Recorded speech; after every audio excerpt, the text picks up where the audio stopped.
Still hear a few pages. All right. Praise the Lord.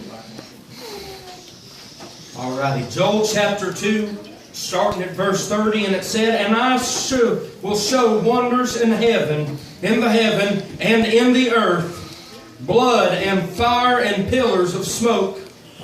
The sun shall be turned into darkness, and the moon into blood, before the great and terrible day of the Lord come. And it shall come to pass that whosoever shall call on the name of the Lord shall be delivered. From the Mount Zion and in Jerusalem shall be deliverance, as the Lord hath said, and in the remnant whom the Lord shall call." If I could ask the pastor to pray. Precious Heavenly Father, Lord, we love you. We praise you. We thank you for this night, for what we've already felt. We pray that you bless the Word of God in the name of God. Lord, I pray tonight that you anoint these altars. If there be one among us that needs that deliverance power, Lord, that you would deal with the heart. Thank you, Jesus. Amen. Amen. I heard a story some years ago. I might not tell it word for word, but there was a man in a mafia, I believe it, if I remember right, it was in England. And this man was the head of the mafia and did all kinds of wicked things. That's right. Committed many murders. Mr. Peace. Sold drugs, all kinds, just the worst things you could think. But there come a day after many, many years of this man doing wicked, the man got caught. And after the man got caught, they took him and they locked him up. And they handed him a Bible. And they told him, they said, "This time tomorrow, we're going to hang you." And pretty much told him, said, "You need to find the Lord." And I thought the story went to tell that this man, he had they had come to get him, and he hadn't prayed, hadn't touched the Bible. But as they was walking to the gallows, there was a priest there that was reading some scripture as they walked. Yeah. And he began to read some scripture about, about the last days and what would happen and how men would be cast into hell. And I thought this man that had been the mafia leader, he takes and he goes, "Wait a minute, stop." And I thought they turned around and looked at him and, "What?" Yeah. And he said, "Do you really believe what you just read to me?" Come on, Brother Merle. Come on. And the priest said, well, sure I do." And the man said, "I don't believe you." He said, "Because I'm going to tell you."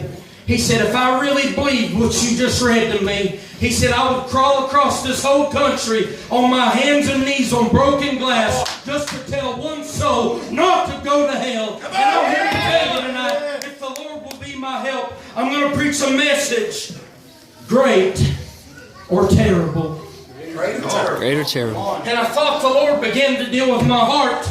The Bible talks about here, it said the sun shall be turned into darkness and the moon into blood before the great and terrible day of the Lord come. And I thought, as I began to read about it, I thought about the coming of the Lord and how I'm living for that day. Yeah. He's going to bust open the eastern sky and He's going to come and He's going to take His children home. The pastor read last night how, the dead in Christ, they shall rise first. But then afterward, those that remain, there's going to be a meeting in the air. Come on. If you're saved tonight, that's a joyful time and you're looking for it. And I'm here to tell you tonight, for them that believe and trust in the name of the Lord, it's going to be a great day. That's right. It's going to be great. I thought, as the Lord put this thought on my mind, I love to talk about the 10 virgins, but I began to think about the 10 virgins, and the Bible said that there was 5 wise and there was 5 that was foolish. And I thought every one of them had one purpose, and this purpose was to go meet the bridegroom. Yeah. I'm going to tell you tonight, if you've been saved, you're headed to meet the bridegroom. You've got plans to go meet the bridegroom. You're waiting for such a great Come on.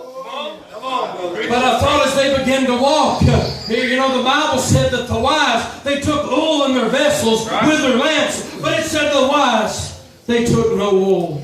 Foolish. Come on. And I thought the Bible said that they tarried. And tonight I'm here to tell you, if you are waiting on the coming of the Lord, you're tarrying. You're praying every day, saying, "So come, Lord Jesus." Come on. Come on. I thought the Bible said, "But behold, at midnight there was a cry made." I'm making a cry right now Behold, the bridegroom's coming. Go ye out to meet him. I'm going to tell you, he was coming as much now as he was 2,000 years ago. I'm going to tell you, you're going to have to be ready to meet him. That's right. Come on. But the Bible goes on to say, the wise, they took and they trimmed their lamps, but here comes the foolish. Come on. They said, give us of your oil. Come on. Our fire is gone out. Come on. But the wise old gentleman says, not so. So, There's not enough for us and you. come on. He said, but go rather to where they sell and buy something Get it for yourself. But I thought the Bible said something right after this, and this tears me. It tears me up. The Bible said that the wise, they found the bridegroom, and they went in with him. They went in with him. What a great day! But the Bible said after that, the door was shut. That's right. There's coming a day, just as the ark, the door's going to be shut, and all hope is going to be gone. Come on, preacher. I'm here to ask you tonight, is it going to be a great day? Is there going to be a terrible day? I'm here to tell you tonight, them foolish, they come and they begin to knock at the door. Come on. Come on. Yeah.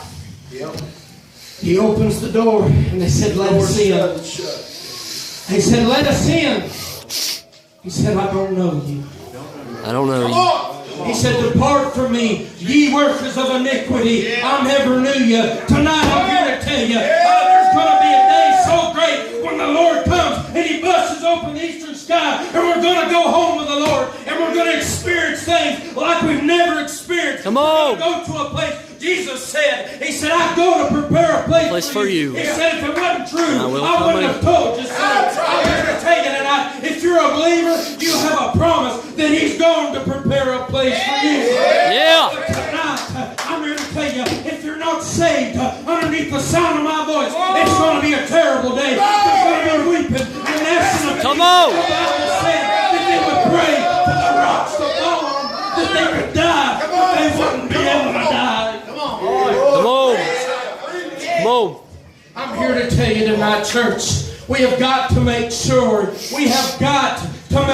that our soul is in right standing with God. Yes. There is nothing in this world tonight that is worth exchanging your soul. Come on. Come on. But it breaks my heart. Come on, Brother Merle. I see people,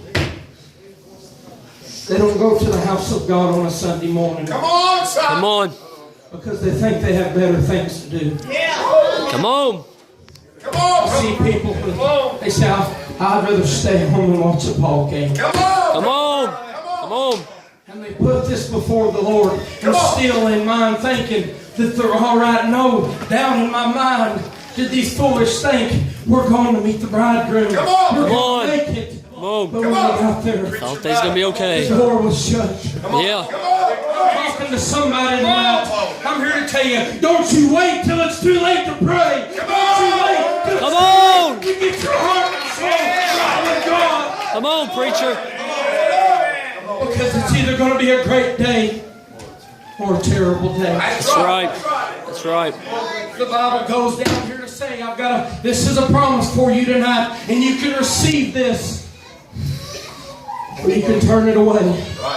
Come on. He said, and it shall come to pass that whosoever shall call on the name of the Lord shall be delivered. I'm here to tell you tonight, there might be things in your life tonight that you said, it seems like I've tried to do right, but somehow I always do wrong. I'm here to tell you tonight, He said He would deliver you. He said He would save you if you would call upon His name. That's right. After you call on His name, you're going to have to live for Him. I heard somebody testifying. They said, I've never been in this life with my physical body that I was lame. Come on, son.